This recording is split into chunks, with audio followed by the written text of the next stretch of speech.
What's going on, everybody? I'm your host, Ben Ballion, back with another episode of the Sports Pod. And today I have a special guest. He's a correspondent for both SNY and FanDuel TV. He's the host of the New York podcast on the Ringer. Some of you might recognize him as JJ After Dark. It's John Jastremski. JJ, how's it going? Ben, that's one hell of an introduction, my man. Thanks for having me. What's up, dude? Pretty good, pretty good. DiVincenzo at three. Bang! Bang! Got the wall. He jumps. It's gone. He did it. He did it. Pete Alonso with the most memorable home run of his career. Let's get into a little NY sports rundown. We'll start with the Knicks. And I just want to start with Mitchell Robinson because the reports are that he's going to be coming back this week. The Knicks, they've been really disappointing. I mean, you compare them to the Dolphins of 2 years ago, where they won a lot in the regular season and they couldn't get it done in the playoffs or against good teams. And I find a lot of similarities in that parallel. But does Mitchell Robinson elevate this team enough for you, or is it going to be the same old and they're just not there yet? So I think it depends on the matchup. You want to tell me against Cleveland, Mitchell Robinson's going to help out? You could sell me on that. The two bigs, obviously, you got to deal with Mobley and an Allen. Mitchell Robinson 2 years ago, if you go back to that series, they played against Cleveland, played really, really well. So from a Cleveland conversation, I think we're on to something here. The Celtics, the Knicks and the Celtics are just a mismatch. I'm sorry. They're a mismatch. And the Celtics are a mismatch for a whole lot of teams. They got five guys on the floor who are at least 6'5". Everybody on the floor can shoot. They exploit the defensive weaknesses of Towns and of Brunson. And if people are going to say, oh, well, then you put Mitchell Robinson at the five, that's fine. Then all of a sudden you're playing 4-on-5 on offense and you're going to be in this convoluted situation against a team that is a well-oiled machine. So I think Mitch helps them against Cleveland. I don't think he helps against Boston. The Knicks have a Celtic problem. They do. They made moves, Ben, thinking they'd close the gap with the Celtics by bringing in Mikal Bridges, by re-signing OG Anunoby. They thought those moves, hey, us adding Towns, this is our avenue to close the gap with the Celtics. They have not done that. The Celtics absolutely own them. And I don't know how anyone could expect anything different come playoff time from what you've seen in these three regular season matchups. Like, I hate to be the guy to give you the bad news.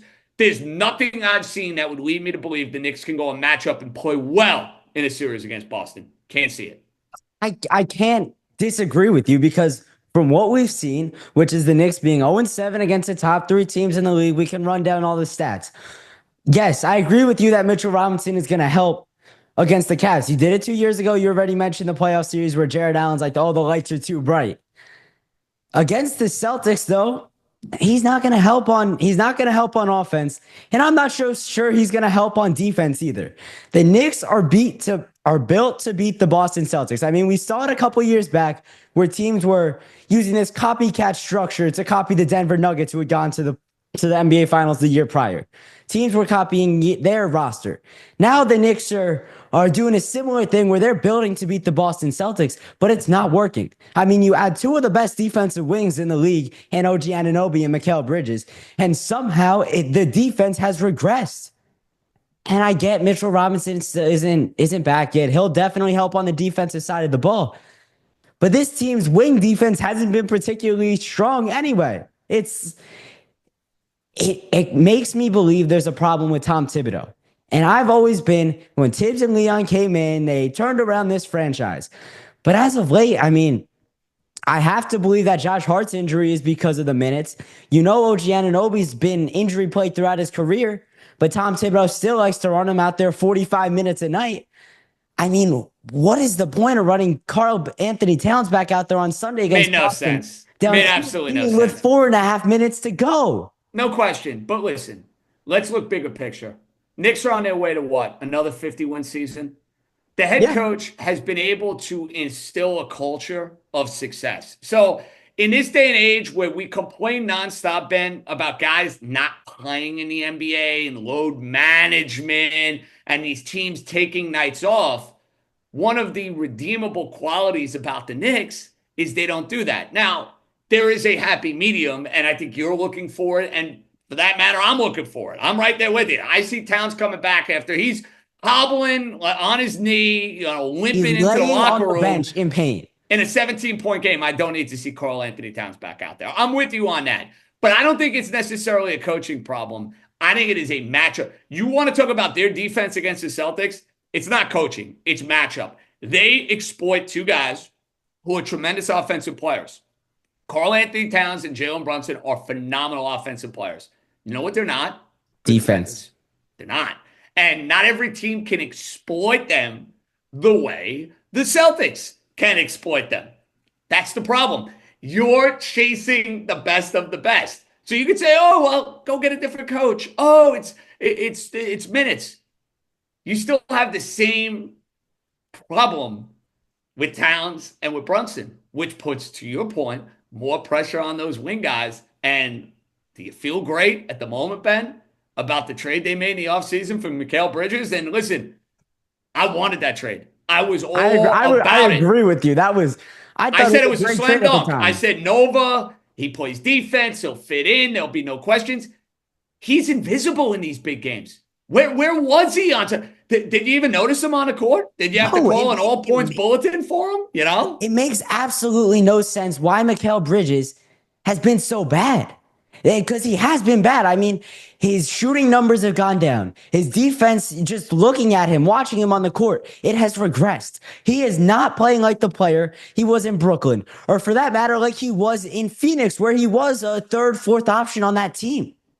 Mikal Bridges has taken such a big step back, and in my opinion, it's the key to why the Knicks haven't been able to beat the Celtics. I mean, it was supposed to be Wingstop, Mikal and OG locking up Jaylen Brown and Jason Tatum, but that hasn't happened. It's been the exact opposite. It's clear as day that the Celtics are better than the Knicks, and the Knicks are not good enough to beat the Celtics in a 7-game series. And I don't think it helps that the Knicks don't get anything for their bench, because the Celtics, they go way deep on their bench. And even if you get past the Celtics, I think the Thunder are going to be standing in your way. They go even deeper. So yes, you have to, the bench needs to get more minutes, which is a coaching problem, but the starters also have to step up. All true. They don't have much of a bench, though. And that hurts them. You see Boston, they go to Cornette and Pritchard. They're giving them big minutes. Who are you going to on this Knick bench? At the moment, you got Deuce McBride getting, that's what I mean. Landry Shamet and Cameron Payne, they can be useful and serviceable, but it's not the sort of depth that a team like Oklahoma City, for that matter, can roll at you, Exactly. In my perfect world, I think Cam Payne's an 8th or 9th guy coming off the bench. I mean, Mitch or Josh Hart, whoever you want to insert into the starting lineup and who you want to keep off the bench, they're the 6th man. Precious Achiuwa is a 7 on a championship winning team. They're forced to play roles that they're not supposed to play. And I mean, maybe we'll see something out of TJ Warren who will help in the front court. But I mean, Leon Rose has a history now of having such quiet trade deadlines, and he needed to have a big one this year. I mean, this is an all-in season for the Knicks, and Leon Rose just stood pat, didn't do anything at the trade deadline. They're in a weird spot, though. Cap is a disaster now that you've added all of these guys. And it's a disaster in a good way, because you've maxed out a Towns, and you have Brunson, and you brought back Anunoby, and you added Bridges' contract. You got a lot of money tied up to guys. Let me ask you a question. What was the move you wanted made at the trade deadline? The only move they could have made is moving Mitchell Robinson. Who's to say there were takers for Mitchell Robinson, who never plays basketball? That was the only way you were doing anything of substance. I guess, but I think you could have made a trade for a Nick Richards of Charlotte, a Vucevic, one of those type of guys. But what cap space? You got to be able to match that up. I mean, I would be okay with shipping off, I don't know, someone like Deuce McBride for that matter. I mean, you have so much backcourt depth with Cam Payne and Landry Shamet, who I guess Landry Shamet's a wing, but all your bench pieces besides Precious Achiuwa play backcourt positions primarily. There is nobody besides Precious Achiuwa and Karl Anthony Towns that are true centers on this team until Mitchell Robinson comes back. Is that going to work against Luke Kornet and Kristaps Porzingis and Evan Mobley and Jared Allen in the playoffs? I don't think so. They could have made a trade for somebody. Listen, in a perfect world, yes. When you don't have cap space and when you take 5 of your first round picks and trade them away from Mikal Bridges, it makes the task that much more challenging and that much more difficult. Yeah, I would prefer another big coming off the bench as opposed to Mitchell Robinson. It's not as simple as in a baseball move. Go and make a move. You don't have to worry about the financial ramifications of it. You got to match all this stuff up with the salary cap. It's not as easy as it looks. And I agree with that, but why not go over the second apron, over the first apron, I guess, if you're in an all-in season? Like, what's the point? This is a time where you're supposed to stack the deck and try to win a championship. Load your team up with as much talent as possible and go out there and have a big-time playoff run. Why not go over that Let me apron? ask you a question. Richards, I like him. He'd fit. Makes sense. You put him on this Knicks team and they beating the Celtics? I still don't think so. I just wanted. No, they're not. I just So when wanted you say Leon it's an all in year, but it is an all-in year when you're not- trading for Mikal Bridges and Karl Anthony Towns. it's a 3-year window. You don't want to flush a year away, I but guess you I don't could want to. give You're not going to just ignore the next 2 years now that could be in front of you. You got to realize that. I don't know. I don't even know if it's going to be a 3-year window. Well, hold on a second though. What do the Celtics look like with a new owner coming in, and they got to keep a bunch of guys? They're going to have to keep Porzingis. They're going to have to keep Holiday. Can they afford to? Can they afford to do that? They're paying Brown. They're paying Tate. So that to me opens the door potentially to Boston maybe taking a step back this year. I don't think that. Let's put it this way, Ben. If there was a move they could have made that I'd say, wow, if they made this move, they could beat the Celtics, I'd be all about it. That move was not there for them. Marginal moves might have been made, but it still was going to require, like Deuce McBride doesn't make a lot of money. He doesn't make a lot of money. Mitch is the guy you wanted to move. You needed to find a taker for Mitchell Robinson, and I don't know how seriously they shopped them. That was the guy they had to move. Yeah, it absolutely was. I mean, there's no arguing that. But like you said, I don't know if they were beating the Celtics. I mean, something's got to be done this offseason. And I don't know what that move is, or even if there's a big move out there that'll get them past the Celtics. That'll get them past the Thunder. You know what you're seeing? Right now you're in a It's situation in purgatory. that didn't, well, listen, purgatory is what we saw in the end of the Carmelo era into the beginning of the Leon Rose era. I'll take this over winning 20 and 30 games year in and year out, which is an absolute nightmare, and you have unwatchable basketball seasons. But I think what we're witnessing is it's pretty simple. Knicks have a really good team. They have one of the 5 or 6 best teams in the league. They're fun to watch. They compete their asses off. They're notched below the best of the best. That's it. Right now, until you see otherwise, they're a very good team, but they're that second tier, right? They're the 4. They're not as good as the big 3. They're not as good as Boston. They're not as good as OKC. And I'd rather see Cleveland than Boston in the playoffs for what it's worth. But at this moment, they're not as good as Cleveland. No, they're not. I do think the Knicks would put up a good fight against Cleveland. I know the Celtics series could potentially be a sweep. And that's where Robinson would help them too. Robinson would help them a lot more against the Cavs than he would the Celtics. Absolutely. I think that was what the train I was thinking about. So the Knicks are 38-20, right? They are 11-13 against teams that are over 500, and you could work out the math and do whatever it is for under 500. They're 0-7 against the Celtics, Cavs, and Thunder. You just mentioned it. They're a notch under that top of the line team. They're not one of the top 3 or 4 best. They're not a real championship contender right now. It's just a bad situation to be in because you're tied up with Mikal Bridges for another year. I guess you Cat's on a huge contract. Jalen took a little bit less money, but that's good. That could come back to bite the Knicks in the butt. Because when this contract that he's on now is on the extension that he signed, he's going to be looking for even more money than he was supposed to get in the first place. And at that point, unless the Knicks go on a historic drafting run, which hasn't really happened, they're going to need to be saving money in order to extend this window. Because we were talking about it earlier, 2 or 3 years at max for this window, and then it'll be time. It might be time to break up the core at that But point. that's life in sports, right? Like, hey, you got an opportunity, go and make the most of it. And here's the good news. They didn't play in the postseason yet. So right now, you and I would say, yeah, there's no way in the world they're beating the Celtics. I don't want to wish injuries upon anybody. Things change, right? Situations change. A lot can happen between now and the early part of May. So Yeah. I think both of us would probably say Celtics in 4 or 5. They match up right here, right now. Probably 4. I mean, they've lost the first 3 games by 60-something points. But it's end of February, not April. Remember that. 67 points is the number that you're looking There you for go. right there. Close enough. Close enough. But yeah, I mean, they're not good enough to win the NBA Finals this year, and it's fun right now. They're winning games right now against the bottom feeders of the league. But once we get to May, it's gonna suck when they lose in the second round yet again. And Jalen Brunson goes 0 for 3 in second round of playoffs. All right, let's get to the Yankees and some baseball talk.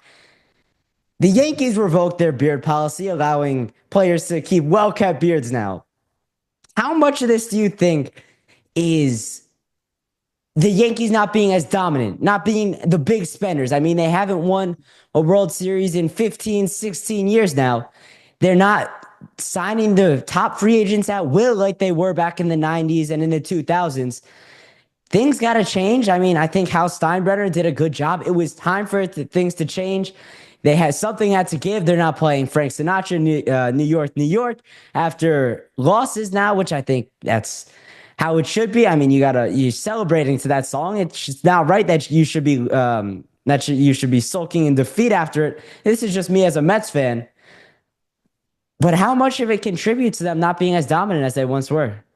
Look, the beard rule is overdue. It was one of the dumbest rules you could possibly have. Spare me on the clean cut because I can find you plenty of beards that are way more clean cut than a guy growing 5 o'clock shadow that might as well be a beard after 3 or 4 days. And guys like Giambi and Clemens and David Wells used to push that envelope and that limit all the time. I think it's the idea of, hey, do you want that getting in the way of losing a player? And it is possible you could have a guy, I don't know who it is, where they say, hey, I can grow a beard here. I can't grow a beard here. I'm going to go there. Like, do you want that to even be a part of the calculus? I, for one, would not. And when you have a Nike logo and you have a patch on the side of your uniform, spare me the tradition nonsense. It's long overdue for the Yankees. Much needed. But, people were trying to say, oh, this is because they lost Juan Soto. Please. No, this is something that's probably been bubbling in Yankee land for years. They probably had a conversation about it over the last week, and that's why in spring training they said, you know what? This is how we're amending the policy. So great. Moving on. Yeah, I mean, I can sit here with an OMG sign in my background with Juan Soto on my team and say it's just not because of Juan Soto. You're just looking for something to yell about. It doesn't make any sense for that to be the reason. But Giancarlo Stanton, I mean, he's back in New York after heading down to Tampa, Florida for their spring training. He's got double tennis elbow. I mean, that's an injury that takes a while to heal. And the only way it can heal is time. There's not really I guess there is a surgery, but I've never really heard of it. And in both elbows, that seems concerning to me. Yeah, listen, the Yankees need Stanton. They especially need him come playoff time. But with the loss of Soto in the lineup, he's massive protection for Aaron Judge in that lineup, and he mashes home runs. He's going to miss time. There are going to be stretches where he's got no idea what he's doing at the plate. But when the games matter the most, that's somebody you want up there. So, yeah, Yankees need him back. The one thing I'd say is he's going to spend some time on the IL. So, in a way, you almost would rather it be now than maybe later in the year. But definitely not ideal to be dealing with this after an offseason when you should be recharged and refreshed and everything's A-okay. Clearly it's not. And the Yankees, without Stanton, without Soto, are going to be searching for answers in that lineup. Yeah, I agree. I know they're going to win a lot of games. They're going to be 90, 95 wins. They're not going to really struggle in April and maybe even in May without Stanton. They have Paul Goldschmidt. They have Cody Bellinger. We'll see what Jason Dominguez is. But come playoff time, you do need Giancarlo Stanton in that lineup. So if he misses April and May, he comes back at sometime in June, I'm okay with it. I think the Yankees aren't going to suffer too much. They'll be a playoff team, whether it's by way of winning the AL East or if they end up with a wild card spot because of what the Red Sox have done this offseason. And you can't count out the Orioles in their never-ending farm system. I mean, so I think the Yankees are going to be fine. They'll definitely he'll have some head-scratching moments once he comes back. He'll need those 3-4 weeks to really get his timing right and get back to where he normally is, and that's somebody who mashes, hits a lot of home runs every year, and can really contribute to the Yankees lineup. But if they're missing him for a couple weeks, a month, 2 months, I don't think it'll be that big of an issue. Correct. And that's the way I look at the Manaea injury from a Mets standpoint. It's Yeah, the same absolutely. deal. You need these guys later in the year. And the Yankees are going to have to find answers in their lineup early without Stanton, just like the Mets are going to have to find answers within their rotation that has a whole lot of questions early without Manaea. There are so many question marks with the Mets rotation. I mean, you got two guys that are injured in Frankie Montas and Sean Manaea. Dylan Cease and Jose Quintana are both on the horizon. Why not just go out and get them if you're David Stearns? Get one of them. I mean, well, it's a little different now. It's a little different. Quintana, you could just go and pay. That's what I'm saying. Quintana's an easy one. Quintana's an easy one. Yeah, you need Stevie to go and open a checkbook, but that hasn't been a problem, and it makes sense. I'm with you on that. Cease is more complicated. The Padres, if they're going to trade him, they're going to trade him in the middle of the year. Like, they have a team that thinks they can compete. I know there were rumors about him being moved a few weeks ago. That has kind of silenced. I don't think Dylan Cease, for now at least, is going anywhere. I think that's something that gets revisited in June or in July, depending on where the Padres are at, what their chances are in the wild card division, everything that comes with it. But Quintana, guy's an innings eater. He's a professional pitcher. You stash him in the back end of the rotation, you know exactly what you're getting. I would make that move in a heartbeat if I'm the Mets. It should have been done yesterday when Manaea went down. As soon as you got that news, you should have called up Jose Quintana and said, "What do you want? 1 year, $8 million, 1 year, $10 million, something like that." Why not just bring him back? You know what you're going to get from him. He's been in your system for quite a while now. I mean, he's pitched the last couple years for the Mets. He was really good last year. And you're talking about the injuries with Sean Manaea. I mean, who knows? We talked about Stanton's elbows it's a nagging injury. It's tennis elbow. Obliques are one of those kind of injuries too. They take a while to heal. But like you said, you just need Manaea back for August, September, October, when you're really trying to make a push for a World Series this year. And when you're trying to go toe-to-toe with the Dodgers team that has stacked the deck so much this offseason. It's ridiculous what they've done.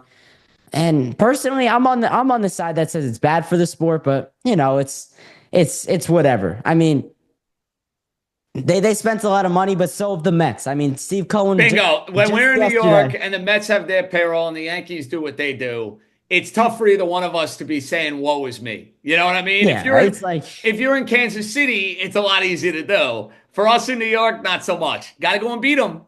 That's the bottom line. They have developed now this sort of evil empire type of reputation. The only difference is they don't have the championships yet to back it up, but they won it last year. And if they go and win it this year, then you're onto something. So it's going to be a tall task for the Mets in the National League to get through. The Yankees, if they're lucky enough to break through and play the Dodgers again, yeah.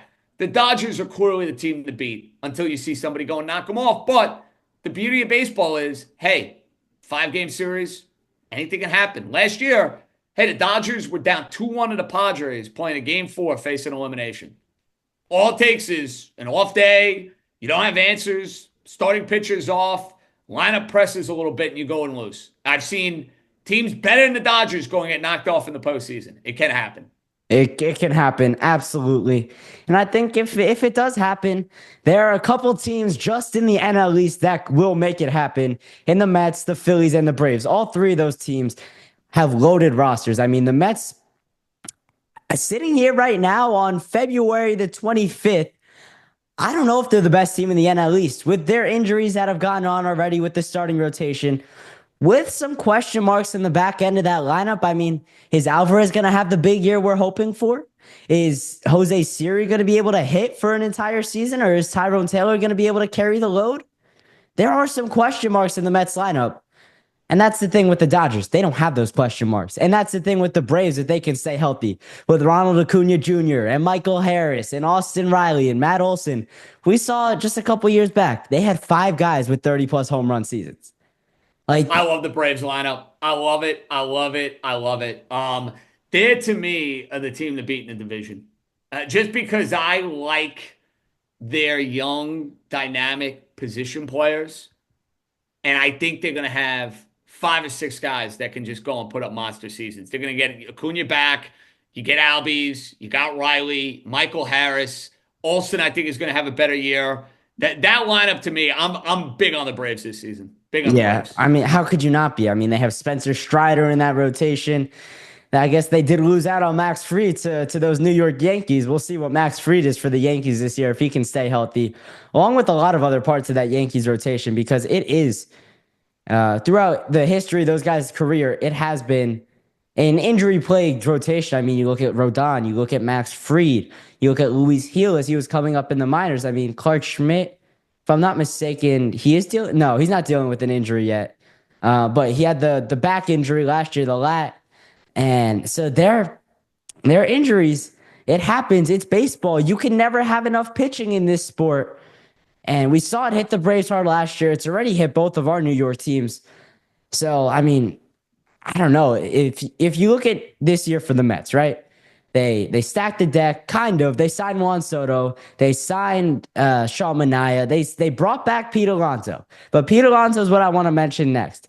Is Pete Alonso going to be okay with not getting as much money as he wanted? Is he going to be fine in this locker room, knowing that the Mets could potentially sign Vladimir Guerrero Jr. next offseason?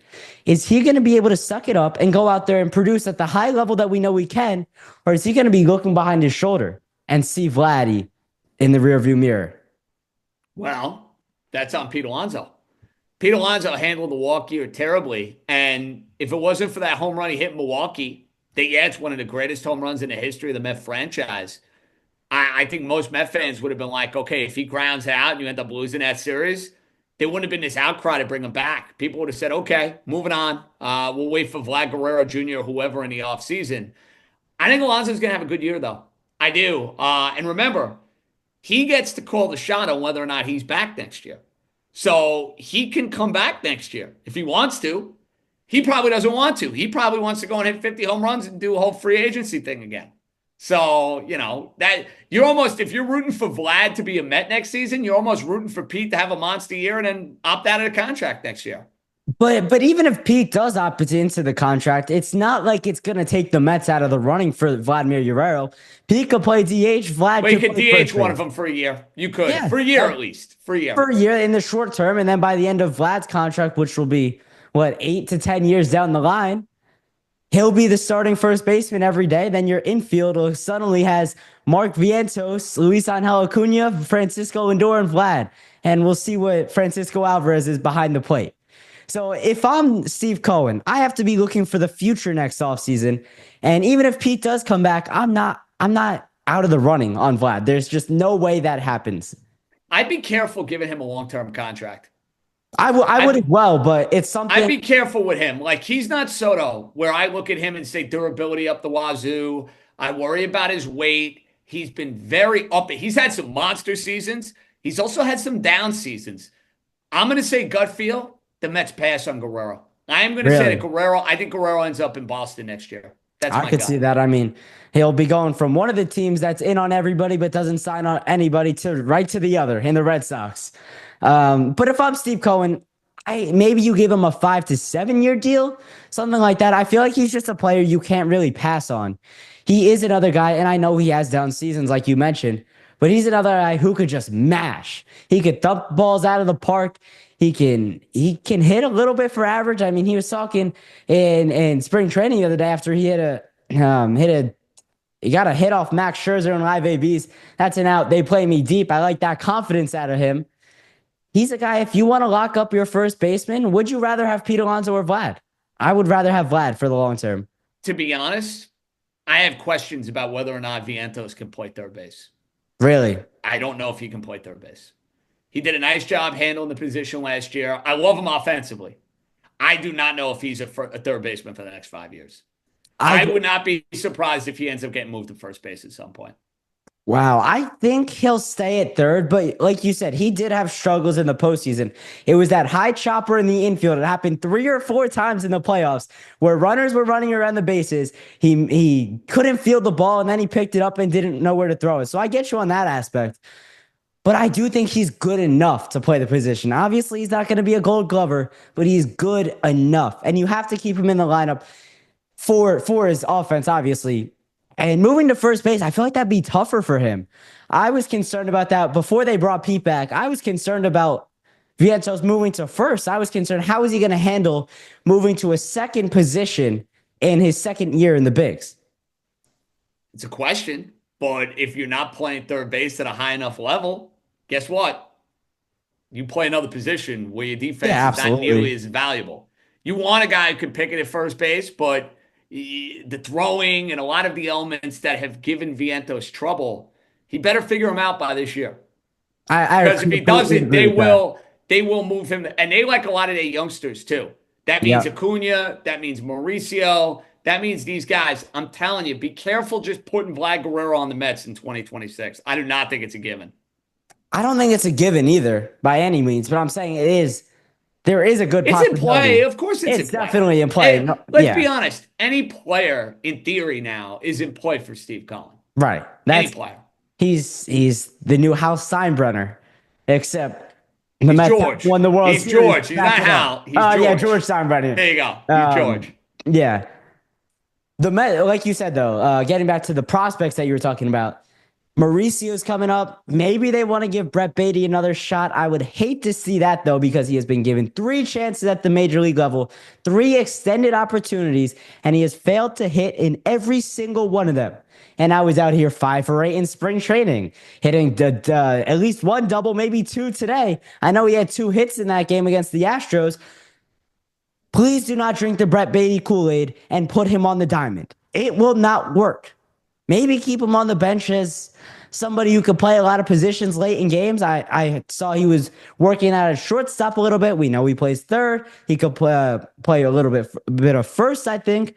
Maybe you keep him on the roster like that, but he cannot be an everyday player at any point in this season. I don't think that will be the case unless there are massive injuries to the team. I mean, Ronnie Mauricio hasn't, like his rehab from his torn ACL. He's got to get all the way back from the ACL, correct. Yeah. So last year at this time, a lot of people would have said the same things about Vientos. I don't want to see Vientos. He's not an everyday player. But the thing was, Vientos never got a chance at the major league level. Brett Beatty has gotten multiple. I agree.